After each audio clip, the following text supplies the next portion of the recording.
Hi കൂട്ടുകാരെ, പുതിയൊരു വീഡിയോയിലേക്ക് എല്ലാവർക്കും സ്വാഗതം. അങ്ങനെ രഘു കയറി വരികയാണ് കേട്ടോ. രഘു കയറി വന്ന ഉടൻ തന്നെ മഞ്ചാടിയും ഭാനുമ്മയും ചോദിക്കുകയാണ്, എന്താണ് രഘു നീ ഓരോ ദിവസവും കാട്ടിക്കൂട്ടുന്നത്? ഇനി എവിടെയാണ് ഹോസ്പിറ്റലിൽ നിന്ന് പോയത്? അത് കേട്ട ഉടൻ തന്നെ ഭാനുമ്മ അമ്പിളിയുടെ സംസാരം കേട്ട്, അമ്പിളി ഇവിടെ കിടന്ന് ചാടി കളിക്കുകയായിരുന്നു. ഇവിടെ അമ്പിളിയുടെ സംസാരം കേട്ട് മാഷു പോലും അന്തം വിട്ടു എന്ന് പറയുമ്പോൾ അമ്പിളിയെ മുട്ടിക്കുത്തുന്ന ആ വിനയനാണ്. വിനയൻ്റെ വാക്കുകൾ കേട്ട് അതിനൊരു വില കൊടുക്കേണ്ട എന്ന് പറഞ്ഞിട്ട് അപ്പോഴേക്കും അമ്പിളി ഡോറിനുള്ളിൽ നിന്ന് എത്തി നോക്കുന്നുണ്ട് കേട്ടോ. അപ്പോൾ റൂമിനുള്ളിൽ നിന്ന് എത്തി നോക്കുകയാണ്. അപ്പോൾ ഈ സമയം ഉടൻ തന്നെ അമ്പിളി ഒന്നുമില്ലാത്ത പറയില്ലല്ലോ, നിങ്ങളുടെ ദാമ്പത്യ ജീവിതമല്ലേ, നിങ്ങളിങ്ങനെ തകർക്കണ്ട എന്നൊക്കെ ഇങ്ങനെയുള്ള ആ സംസാരം മനോമയിൽ നിന്ന് വരുമ്പോൾ അമ്പിളിയെ ഞാൻ ഇന്നും ഇന്നലെയും കാണൽ തുടങ്ങിയതല്ല, ഞാൻ എൻ്റേതായ ആവശ്യങ്ങൾക്കാണ് അവിടെ നിന്ന് പോയത്. ചായ മേടിക്കാൻ പോയി അമ്പിളി ഇറങ്ങി പാടെ ചിരുവിനും അനുപമക്കും ഞാൻ അവിടെ ചായ എത്തിച്ചു. അപ്പോഴേക്കും അമ്പിളി പോകുന്നത് എൻ്റെ തെറ്റല്ലല്ലോ എന്നൊക്കെ ഇങ്ങനെ പറഞ്ഞ് സംസാരിക്കുമ്പോഴേക്കും ഉടനെ തന്നെ പറയാണ്, അമ്പിളി പോയതിൽ യാതൊരുവിധ തെറ്റും ഇല്ല, ഉണ്ടോ ഇല്ലേ എന്നുള്ളതല്ല, നീ അമ്പിളി ഉള്ളപ്പോൾ എനിക്ക് എൻ്റേതായ ആവശ്യങ്ങളുണ്ടാവില്ലേ? ഞാനൊരു ബിസിനസ്സുകാരനല്ലേ, എനിക്ക് എൻ്റേതായ ഇതിപ്പോൾ ഒരാണായിട്ട് എങ്ങോട്ടാണ് പോകുന്നു, എന്തിനാ ചെയ്യുന്നു, എന്ത് ചെയ്യുന്നു എന്നൊക്കെ ഇങ്ങനെ പറയേണ്ട ആവശ്യങ്ങൾ എനിക്കെന്തിനാ? അതിൻ്റെ ആവശ്യമില്ലല്ലോ. എന്നാൽ എന്നെ സംശയമാണെങ്കിൽ ഞാൻ ഇവിടെ ഇരിക്കാം. അപ്പോഴേക്കും അമ്പിളി പറയണത്, എനിക്ക് ആരെയും സംശയമൊന്നുമില്ല, ഞാനൊരു കാര്യം പറഞ്ഞേക്കാം, നിങ്ങൾ ഇത്രയും നാളോ. അപ്പോഴേക്കും ഭാനുമ പറയണേ, അമ്പിളി നീ ഇങ്ങനെ വെറുതെ ഓരോന്ന് പറഞ്ഞ് ഇങ്ങനെ ചാടിക്കളിക്കല്ലേ, ആണുങ്ങളല്ലേ. ഭാനുമ നിങ്ങൾക്ക് ഇന്നലെ ഈ മനുഷ്യനെ അറിയത്തുള്ളൂ, എന്നല്ല അമ്പിളി കുറേയൊക്കെ നാളായി ഇങ്ങനെ കാണുന്നത്, ഇയാളുടെ ഓരോ ചലനവും എനിക്കറിയാൻ പറ്റും. അപ്പോൾ ഇത് കേട്ടോടെ തന്നെ മഞ്ജുവോട് ചോദിക്കുകയാണ്, രഘുവേട്ടൻ ഒരു വൃത്തികെട്ട മനുഷ്യനാണെന്നാണോ പറഞ്ഞു വരുന്നത്? അത് കേട്ടോടെ തന്നെ അമ്പിളി പറയണേ, വൃത്തികെട്ട മനുഷ്യനാണെന്ന് പറയാറായിട്ടില്ല, അത് പറയിപ്പിക്കാനുള്ള ഇട വരുത്തരുത്, അത് പറയാനുള്ള കുറച്ചും കൂടി കാര്യങ്ങൾ എത്തിക്കഴിഞ്ഞാൽ അതിലോട്ട് എത്തും, അപ്പോൾ അതുകൊണ്ട് എന്നെക്കൊണ്ട് സംസാരിക്കാൻ നിൽക്കരുത് എന്ന് പറഞ്ഞിട്ട് അമ്പിളി അവിടെ നിന്ന് പോവാണ് കേട്ടോ. ഇത് കേൾക്കുന്ന മഞ്ചാടി ഒന്ന് പതറുന്നുണ്ട്. അപ്പോൾ രഘുവിനോട് പറയാണ്, എന്തായാലും അമ്പിളിയുടെ മനസ്സിലെ തെറ്റിദ്ധാരണ ഒന്ന് മാറ്റിയേക്കുക. അതിനിടയ്ക്ക് അമ്പിളിയോട് രഘു പറയുന്നുണ്ട്, ഞാനൊരു കാര്യം ചെയ്യാം അമ്പിളി, ഞാൻ ഇന്ന് മുതൽ പണിക്ക് പോവാതിരിക്കാൻ, വീട്ടിൽ തന്നെ ഇരിക്കാം, നിങ്ങൾ പണിക്ക് പോയാലും പണിക്ക് പോയില്ലെങ്കിലും എന്നെ സംബന്ധിച്ച് യാതൊരു കുഴപ്പമില്ല. എന്നാൽ എൻ്റെ പ്രശ്നം, നിങ്ങൾ ഇനി ആ ഹോസ്പിറ്റലിൻ്റെ പടി ചോട്ടരുത്, ഹോസ്പിറ്റലിലോട്ട് നിങ്ങൾ വരണ്ട, അവിടെ എൻ്റെ അച്ഛനും ഞാനും വിനയനും ഒക്കെ നോക്കിക്കോളാം, ചിരുവിൻ്റെ കാര്യം, നിങ്ങൾ ഇവിടെ തന്നെ നിങ്ങൾ നിങ്ങളുടെ ഇഷ്ടത്തിന് എവിടെ കഴിച്ചപ്പോയിക്കോളൂ എന്ന് പറയട്ടോ. അങ്ങനെ ഈ സമയം ആകെ പെട്ടിരിക്കുകയാണ് രഘുവിന് എന്താണ് അവിടെ മറുപടി പറയേണ്ടതെന്ന് അറിയാതെ രഘു ആകെ പകച്ചിരിക്കുകയാണ് കേട്ടോ. അങ്ങനെ രഘു റൂമിലോട്ട് പോകുന്നുണ്ട്. ഇതേ സമയം മഞ്ചാടിയോട് ഭാനുമ്മ പറയണ, മോളെ നീ ആവശ്യമില്ലാത്ത ചിന്തിക്കണ്ട, നീ പഠിക്കാനുള്ളത് പഠിച്ചോ എന്ന് പറഞ്ഞിട്ട് ഭാനുമ്മ മഞ്ചാടിയെ പറഞ്ഞു വിടുന്നുണ്ട് കേട്ടോ. പിന്നീടാണെങ്കിലോ കാണിക്കുന്നത് വിനയനെയാണ്. വിനയൻ തൻ്റെ വീട്ടിൽ നിന്ന് ഇറങ്ങാൻ ഒരുങ്ങണം. അമ്മ ഞാൻ പോട്ടെ ചിരുവിൻ്റെ അടുത്തോട്ട്. എടാ എപ്പോഴും ഏത് സമയത്ത് നീ ഇങ്ങനെ പോയാൽ മതിയോ? ഞാനൊക്കെ പിന്നെ എന്തിനാണ്, ഞങ്ങളൊക്കെ എന്തിനാണ്, ഞങ്ങൾ അന്ന് പ്രസവിച്ചിട്ട് അവിടെ ചിരുവിൻ്റെ അടുത്ത് പോയത്, പിന്നെ ഞങ്ങൾ അങ്ങോട്ടേക്ക് പോവുകയോ വരിക ഒന്നും ചെയ്തിട്ടില്ല, ആളുകൾ ഓരോന്ന് പറയില്ലേ, അപ്പോൾ അതുകൊണ്ട് തന്നെ ഞങ്ങൾക്ക് അങ്ങോട്ട് പോകണം. ഞാനൊരു കാര്യം പറയട്ടെ, അമ്മ ഇപ്പം അങ്ങോട്ടേക്ക് പോകണ്ടേ, ഇപ്പം അവിടെ എൻ്റെ ആവശ്യമാണുള്ളത്. അതെന്തിനാ നിൻ്റെ ആവശ്യം? അതെ, ആ രഘുവേട്ട എന്ന് പറയുന്ന മനുഷ്യൻ്റെ ജീവിതം ഇപ്പം അടുത്ത് തകരും. അതെന്തിനാ തകരുന്നത്? അവർ തമ്മിൽ വേർപിരിയുന്ന അവസ്ഥയിലോട്ടാണ് കാര്യങ്ങൾ പോകുന്നത്. അപ്പോൾ അത് കേട്ടോടനെ എന്തൊക്കെയാണ് നീ പറയുന്നത്? അതെ, അവർ തമ്മിൽ വേർപിരിഞ്ഞു കഴിഞ്ഞാൽ തീർച്ചയായും ചീരു മിക്കവാറും നമ്മുടെ വീട്ടിലോട്ട് തന്നെ വരിക. അപ്പോൾ അമ്മക്ക് ഈ കാര്യങ്ങളൊക്കെ ചിരുവിൻ്റെ അടുത്തോട്ട് പോവാതെ തന്നെ ഇവിടെ നിന്ന് ചെയ്യുക. അപ്പോൾ നീ എന്തൊക്കെയാണ് പറയുന്നത്? അതെ, ഞാൻ എന്തായാലും ഒരു കാര്യം പറയാം, രഘുവേട്ടൻ്റെ പോക്ക് തീരെ ശരിയല്ല, അതുകൊണ്ട് തന്നെ അമ്പിളി ചേച്ചി രഘുവേട്ടന് പടുത്തു പിരിയും, അതുകൊണ്ട് തന്നെ ചീരുവിനെ ഇങ്ങോട്ടേക്ക് കൊണ്ടുവരാൻ ഉള്ള തീരുമാനത്തിലോട്ട് എത്തും. അതും എന്തൊക്കെയാണ് നീ പറയുന്നത്? അതെ, ചീരുവിനെ നോക്കാൻ ആരുമില്ല, പഞ്ചരത്നത്തിലോട്ട് അപ്പോൾ കൊണ്ടുപോയാലും, പഞ്ചരത്നത്തിലോട്ട് കൊണ്ടുപോയാലും ഈ 3 മക്കളെ ഒന്ന് നോക്കാൻ അനന്തം മാഷിന് ആരെയും നിർത്താൻ കഴിയില്ല. അത് അവരുടെ വീട്ടിലൊരാളുണ്ടായിരുന്നില്ല, അവർ നോക്കില്ലേ? അത് പറഞ്ഞ ഉടനെ തന്നെ അവരൊന്നും നോക്കില്ല, കാരണം അവർ എന്തോ ആവശ്യത്തിന് വേണ്ടി എവിടോട്ടോ പോയിരിക്കുക എന്ന് പറയുന്നു. അപ്പം ഞാൻ പറയും, എൻ്റെ അമ്മ അതിലും നന്നായി എൻ്റെ വീട്ടിൽ നോക്കും, പഞ്ചരത്നത്തിനേക്കാൾ നല്ലൊരു വീടുമാണ് എൻ്റെ വീട്, അപ്പോൾ എൻ്റെ അമ്മ നോക്കും. അപ്പോൾ ആർച്ചയുടെയും ഭദ്രയുടെയും കാര്യം അവർ നോക്കിക്കോട്ടെ. എടാ, അത് നിൻ്റെ മക്കളാണ്, 3 പേരെ ഇവിടെ കൊടുന്ന് നോക്കാൻ എന്നെക്കൊണ്ട് പറ്റത്തില്ല. ഈ നാട്ടുനടപ്പ് പ്രകാരം ആളുകളൊക്കെ പറയുമെന്ന് പറഞ്ഞിട്ട് ലംബോദരൻ സംസാരിക്കുകയാണ്. ഈ പെണ്ണിൻ്റെ വീട്ടിലാണ് എപ്പോഴും പ്രസവം നല്ലത്, പ്രസവ സംരക്ഷണം കൊടുക്കുന്ന അവരായിരിക്കും നല്ലത്, അതൊക്കെ ശരിയാണ്, പക്ഷേ എൻ്റെ മകനെയും ഭാര്യയും ഇപ്പം ഇങ്ങോട്ടേക്ക് കൊണ്ടുവരിക നല്ലത്, അവരാരും നോക്കത്തില്ല. അതിനുള്ളൊരു സാഹചര്യമാണ് ഇപ്പോൾ അമ്പിളി ചേച്ചിയുടെയും രഘുവേട്ടൻ്റെയും പ്രശ്നം വരുന്നത്. അപ്പോൾ ആ പൊട്ടിത്തെറി സംഭവിച്ചു കഴിഞ്ഞാൽ തീർച്ചയായും ഈ പറയുന്ന അവർ തന്നെ പറയും, ഇങ്ങോട്ടേക്ക് കൊണ്ടുപോയിക്കോ മോനെ എന്നുള്ളത് മാഷ് തന്നെ എന്നോട് പറയും. ആ അവസ്ഥയിലോട്ടാണ് കാര്യങ്ങൾ പോകുന്നത് എന്നൊക്കെ പറയുമ്പോൾ നീ എന്തൊക്കെയോ പറയുന്നു, ഒന്നും തന്നെ എനിക്ക് മനസ്സിലാകുന്നില്ല. ഇത് എന്തായാലും നിൻ്റെ ആർച്ചയും ഭദ്രയും അവർ നോക്കുക, അതവർ നോക്കിക്കോളൂ, അവരെ നോക്കുന്നതാണ് ഏറ്റവും ബുദ്ധിമുട്ട്, അല്ലാതെ പ്രസവിച്ച് കിടക്കുന്ന പെണ്ണിനെയും കുഞ്ഞിനെയും അല്ല അവരെ നോക്കുമെന്ന് പറയുന്നത് വലിയൊരു റിസ്ക് ഉള്ള കാര്യമാണ് എന്നൊക്കെ ഇങ്ങനെ പറയുന്നുണ്ട് കേട്ടോ.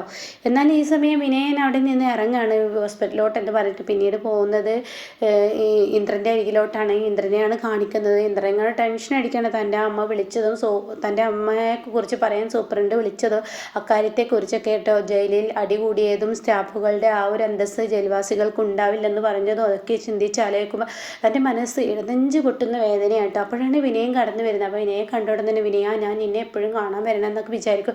പക്ഷെ കുടുംബത്ത് സ്വസ്ഥതയും സമാധാനവും വിട്ടുമാറാത്തതും കൊണ്ട് തന്നെ എന്തിനും കഴിയുന്നില്ല. അത് കേട്ടോടെ തന്നെ പറയണ ഓ ആയിക്കോട്ടെ, കുടുംബത്ത് സ്വസ്ഥതയും സമാധാനം തന്നെ ഒന്നും തന്നെ കിട്ടത്തില്ല, അത് ഉറപ്പുള്ള കാര്യമാണ് എന്ന് എനിക്ക് നന്നായിട്ട് അറിയാം. പക്ഷേ ഞാനൊരു കാര്യം പറഞ്ഞേക്കാം, അതെല്ലാവരുടെയും വീട്ടിലുള്ളതാണ്. അപ്പം നിനക്കിപ്പോൾ എന്താ പ്രശ്നം?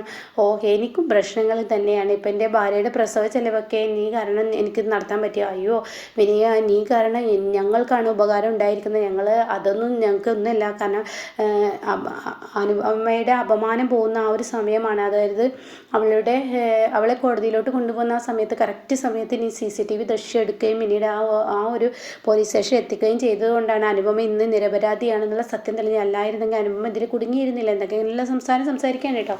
അങ്ങനെ ഈ വാക്കുകളൊക്കെ ഇങ്ങനെ കേൾക്കുമ്പോൾ ഉടൻ തന്നെ പറയണം, എന്തായാലും അതൊക്കെ നീ പറഞ്ഞത് ശരി തന്നെയാണ്. അനുപമ നിരപരാധിയാണെന്നൊക്കെ ഞാൻ ചെയ്തു. അതൊക്കെ ഇപ്പം ഇന്ന് ഞാനല്ലെങ്കിൽ മറ്റുള്ളവർക്കൊക്കെ അതൊക്കെ ശരിയാണ്. പക്ഷെ ആ സന്ദർഭം, ആ സാഹചര്യം, ആ സമയത്ത് തന്നെ എനിക്കത് എടുത്ത് തന്നതിൽ കാര്യങ്ങളൊന്നും പറയാതിരിക്കാൻ വയ്യ. അത്രയും നന്ദിയാണ്. ഓ അതൊക്കെ ആയിക്കോട്ടെ. അല്ല നിൻ്റെ ഇപ്പോഴത്തെ പ്രശ്നം എന്താ എന്ന് ഇന്ദ്രൻ ചോദിക്കുമ്പോൾ തന്നെ വിനയം പറയണത്, ഓ നീ തന്ന പണം കൊണ്ട്, സത്യം തന്ന പണം കൊണ്ട് എനിക്ക് എൻ്റെ ഭാര്യയുടെ പ്രസവ ചിലവൊക്കെ നടത്താൻ പറ്റി. പക്ഷേ ഇനിയിപ്പോൾ ഹോസ്പിറ്റലിൽ വിട്ടു പോരുമ്പോഴുള്ള പ്രശ്നങ്ങളാണ്. അപ്പോൾ ഇന്ദ്രൻ്റെ കാര്യങ്ങൾ മനസ്സിലായി. അപ്പോൾ തന്നെ ഓ എന്താ ഇപ്പോൾ നിനക്ക് അതിനെന്താ ഇപ്പോൾ ഇത്രയും ചെയ്ത നിനക്ക് ബാക്കിയുള്ള ഇതും ചെയ്തുകൂടെ? അതിനെൻ്റെ കയ്യിൽ പണമില്ല, അതാണ് എൻ്റെ പ്രശ്നം. എൻ്റെ കയ്യിൽ പണമില്ലാത്തത് കൊണ്ടാണ് എനിക്ക് മനസ്സമാധാനം പോകുന്നത്. എൻ്റെ കയ്യിൽ പണമില്ല എന്നിങ്ങനെ പറയാൻ കേട്ടോ. അങ്ങനെ ഈ സമയം ഈ വാക്കുകൾ കേൾക്കുമ്പോൾ, പണമില്ല എന്നുള്ള വാക്കുകൾ കേട്ട ഉടനെ തന്നെ നിനക്കിപ്പോൾ എന്താ അതെ അവർ ഹോസ്പിറ്റലിൽ നിന്ന് ഡിസ്ചാർജ് ആകുമ്പോൾ എനിക്കൊരു 50,000 രൂപ വേണം ഇന്ദ്ര. അപ്പോൾ ഇന്ദ്രൻ്റെ മുഖം മാറി കേട്ടോ. ഇന്ദ്ര എനിക്ക് കടമായിട്ട് തന്നാലും മതി, എൻ്റെ അഭിമാനം നഷ്ടപ്പെടാതിരിക്കാൻ വേണ്ടിയാണ് ഞാനിത് ചോദിക്കുന്നത്. അല്ലെങ്കിൽ അവരാളാവും രഘുവേട്ടൻ എന്നെ താഴ്ത്താൻ വേണ്ടി നടക്കുകയാണ്, അതുകൊണ്ട് എനിക്കൊരു 50,000 തന്നാൽ മതി എന്ന് പറയാൻ കേട്ടോ. അപ്പോൾ വിനയനോട് പറയണ കടമായിട്ട് നിനക്ക് എന്തായാലും 50,000 തരുന്നില്ല, സത്യം തന്ന 1,00,000 ഞാൻ തന്ന 50,000 അത് നിൻ്റെ കയ്യിൽ തന്നെ വെച്ചോ, അത് തരണ്ട. ഞങ്ങളെ ആ ഒരു സമയം നീ രക്ഷിച്ചതിന് നിന്നോട് എത്ര നന്ദി പറഞ്ഞാലും മതിയാവില്ല, അതുകൊണ്ട് 1,50,000 കയ്യിൽ വെച്ചോ എന്നൊക്കെ പറഞ്ഞു. അപ്പോൾ വിനയൻ്റെ സന്തോഷമാണ്. അങ്ങനെ വിനയം പോകാൻ ഒരുങ്ങുമ്പോൾ ഉടൻ തന്നെ വിനയം പിന്തിരിഞ്ഞ്, അല്ല ഇന്ദ്ര ഞാൻ നിന്നോടൊരു കാര്യം ചോദിക്കട്ടെ? ഞാൻ വന്നത് മുതൽ നിൻ്റെ മുഖത്ത് എന്തോ ഒരു ടെൻഷൻ കണ്ടു. എന്തായിരുന്നു നിൻ്റെ ടെൻഷൻ? നിനക്ക് എന്തെങ്കിലും പ്രശ്നങ്ങളുണ്ടോ? നീ എന്തെങ്കിലും പ്രശ്നങ്ങളുണ്ടെങ്കിൽ പറഞ്ഞോളൂ, നിനക്ക് എന്തെങ്കിലും പ്രശ്നമുണ്ടോ എന്നൊക്കെ ചോദിക്കാൻ കേട്ടോ. അപ്പോൾ ഈ സമയം ഉണ്ട്, ഞാൻ ആരോടും പറയില്ല എന്ന് വിനയ അപ്പോൾ പറയുന്നുണ്ട് കേട്ടോ. ഉണ്ട്, എനിക്ക് ചെറിയൊരു പ്രശ്നമുണ്ട്. എന്ത് പ്രശ്നം എന്നിങ്ങനെ ചോദിക്കുമ്പോൾ, എൻ്റെ അമ്മയെ ഇന്നലെ ഇപ്പോൾ സെല്ലിട്ട് ആളുകൾ അടിക്കുകയും പിന്നീട് അതിനെ ചൊല്ലി പ്രശ്നങ്ങൾ ഉണ്ടാവുകയും എൻ്റെ അമ്മയെ കാണാൻ വരാൻ വേണ്ടി പറയുകയൊക്കെ ചെയ്തു. ഞങ്ങൾ മക്കൾക്ക് ആർക്കും മനസ്സനുവദിക്കുന്നില്ല അമ്മ ചെയ്ത പ്രവൃത്തി ആലോചിച്ച്. അത് കേട്ട വിനയം പറയണേ, എത്രയായാലും നിൻ്റെ അമ്മയല്ലേ, ഇതുവരെയുള്ള പ്രവൃത്തിക്ക് അവർക്ക് ജയിലിൽ നിന്ന് ശിക്ഷ തന്നെ കിട്ടി തുടങ്ങിയിട്ടുണ്ടാവും. ഇനിയിപ്പോൾ അവരെ ഒറ്റപ്പെടുത്തിയിട്ട് കാര്യമില്ലല്ലോ. നീ ഇപ്പോൾ പോകുന്നത് വേറുള്ള ആ ഒരു കാര്യത്തിനൊന്നല്ലല്ലോ, നിൻ്റെ അമ്മയെ അടി കിട്ടി അത് കാണാനല്ലേ. അപ്പോൾ ആരും അറിയാതെ നീ അങ്ങോട്ടേക്ക് പോകാൻ നിൽക്കുക നിനക്ക് നല്ലതാണെന്ന് പറയണ്ട. അങ്ങനെ ഉപധിക്കാരനായ വിനയൻ്റെ വാക്കുകൾ ഇന്ദ്രൻ കേൾക്കുകയാണ് കേട്ടോ. അങ്ങനെ പിന്നീട് കാണിക്കുന്നത് സുശീല കിടക്കുന്ന രംഗാണ്. അപ്പോൾ ഈ ഒരു പെണ്ണുപിള്ളയെ അടുത്ത് കിടക്കുന്നുണ്ട്. അങ്ങനെ ഇവർ രണ്ടാളും ഇങ്ങനെ കിടക്കുന്ന സമയത്ത് ഇന്ദ്രൻ അങ്ങോട്ടേക്ക് കയറി വരികയാണ്. അപ്പോൾ ജയിലിലെ വാർഡൻ ചോദിക്കുന്നുണ്ട്, നിങ്ങൾ ആരാ? ഞാനിവിടെ നിന്ന് വിളിച്ചിട്ട് വരികയാണ്, എൻ്റെ അമ്മയെ ഇവിടെ അടികൂടിയെന്നോ എന്നൊക്കെ പറഞ്ഞു കേട്ടോ. ഞാൻ ഒന്ന് ചോദിക്കട്ടെ എന്ന് പറയുന്നുണ്ട്. പിന്നീട് കോൺസ്റ്റബിളിനോട് ചെന്ന് പറയുകയാണ്. ആ സമയം സൂപ്രണ്ടിനെ വിളിക്കട്ടെ, ഈ സമയം കാണാൻ പറ്റുമെന്ന് അറിയില്ല, വിളിക്കട്ടെ എന്ന് പറയുന്നു. സൂപ്രണ്ട് കാണിച്ചു കൊടുക്കുമെന്ന് പറയുന്നു. അങ്ങനെ ഇന്ദ്രനോട് കാണാൻ പറയുന്നു. ഇന്ദ്രൻ ചെല്ലുമ്പോൾ തന്നെ അമ്മ ചൂറുണ്ട് കൂടി ഒരു മുക്കിൽ കിടക്കുന്നു, അപ്പുറത്തെ സരവയും കിടക്കുന്നുണ്ട് കേട്ടോ. അങ്ങനെ ഈ സമയം അവരൊക്കെ ഇങ്ങനെ നിൽക്കുമ്പോൾ അവളോട് പറയുന്നുണ്ട്, നീ നിൻ്റെ തനി സ്വഭാവം ഇവിടെ എടുക്കണ്ട, നീ ചൂറുണ്ട് കൂടി കിടന്നോ എന്നും അവിടുത്തെ പോലീസുകാരി പറയുന്നുണ്ട്. അപ്പോൾ സുശീലയുടെ അടുത്ത് വന്നിട്ട് അമ്മേ എന്ന് വിളിക്കുമ്പോൾ സുശീല എണീക്കുന്നില്ല, അമ്മേ എന്ന് പറഞ്ഞ് വിളിക്കുകയാണ്. അതിന് മുന്നേ ഞാൻ ഒന്ന് സംസാരിച്ചോട്ടെ എന്നൊക്കെ ചോദിക്കുന്നുണ്ട്. ഇവിടെ ഇവർ രണ്ടുപേരും കൂടി തല്ലുകൂടിയതാണ്, എല്ലാ അവസ്ഥയൊക്കെ അറിയാമെന്നൊക്കെ പറഞ്ഞിട്ട് കോൺസ്റ്റബിൾ സംസാരിക്കുന്നുണ്ട് കേട്ടോ ഇന്ദ്രനോട്. ആയിക്കോട്ടെ, എൻ്റെ അമ്മയോട് ഞാൻ സംസാരിച്ചോട്ടെ. അങ്ങനെ ഇന്ദ്രൻ അമ്മയോട് സംസാരിക്കുകയാണ്. അമ്മ എന്നുള്ള വിളിയൊക്കെ നിനക്കറിയോ? പിന്നെ എൻ്റെ അമ്മ ഇല്ലാതായി മാറില്ലല്ലോ. അമ്മ എന്ത് തെറ്റ് ചെയ്താലും പുക്കളുപടി ബന്ധം ആർക്കും മുറിച്ചു മാറ്റാൻ കഴിയില്ലല്ലോ. അത് കേട്ട ഉടൻ തന്നെ ആയിക്കോട്ടെ, പുക്കൾക്കൊടി ബന്ധം ആർക്കും മുറിച്ചു മാറ്റാനൊന്നും കഴിയില്ല എന്ന് പറഞ്ഞതിൻ്റെ അർത്ഥം ഞാൻ മരിച്ചാലും എൻ്റെ ചിതക്ക് നീ കൊള്ളി വെക്കാൻ എത്തും എന്നുള്ളതാണ് അല്ലേ? ആയിക്കോട്ടെ, എന്തായാലും നീ പറഞ്ഞോ, ഞാൻ എന്തായാലും ഇവിടെ കിടന്ന് മരിച്ചിട്ടൊന്നുമില്ല, അത് നീ അറിഞ്ഞല്ലോ. ജയിലിൽ വന്നവരാരും മരിക്കില്ല എന്ന് ഇന്ദ്രനും തിരിച്ചു പറയണം കേട്ടോ. ഇതേ സമയം അമ്മ ഇവിടെ ഉണ്ടെന്ന് നീ അറിഞ്ഞു, എന്തായാലും ഇങ്ങനെയൊക്കെ ഉണ്ടാവാൻ കാരണം ഈ കിടക്കുന്നവളാണോ എന്ന് ചോദിക്കുമ്പോൾ അവളിങ്ങനെ നോക്കുന്നുണ്ട് കേട്ടോ. അപ്പോൾ ഉടൻ തന്നെ അവൾ തന്നെ. എന്നിട്ട് അമ്മ എന്താണ് അവളാണ് ഇതൊക്കെ ചെയ്തതെന്ന് എന്താ അമ്മ പരാതി കൊടുക്കാഞ്ഞത്? ഒന്നും വേണ്ട, സുശീലയ്ക്ക് കുത്താൻ വേണ്ടി ആർക്കും ഇട്ട് കൊടുക്കാൻ സുശീല തയ്യാറല്ല. നാളെ ആളുകൾക്കിടയിൽ പറയും ഈ പറയുന്ന സുശീലയെ അപമാനിച്ചെന്നും അത് ഇതെന്നും ഇത് ചെയ്തെന്നും സുശീല ജയിലിൽ അടികൂടിയെന്നുള്ള ആ സംസാരത്തിന് ഇട കൊടുക്കാതിരിക്കുകയല്ല നല്ലത്. അങ്ങനെ ഇണ്ടങ്ങ് ദേഷ്യം പിടിച്ച് ഈ പെണ്ണുപിള്ളയുടെ അടുത്തോട്ട് പോവുകട്ടോ. അങ്ങനെ ഇവളാണെങ്കിൽ ചുരുണ്ടുകൂടി ഒന്നും മിണ്ടാതെ അവിടെ ഇങ്ങനെ കിടക്കുന്ന ആ ഒരു സീനിലാണ് എപ്പിസോഡ് നിർത്തിയിരിക്കുന്നത്.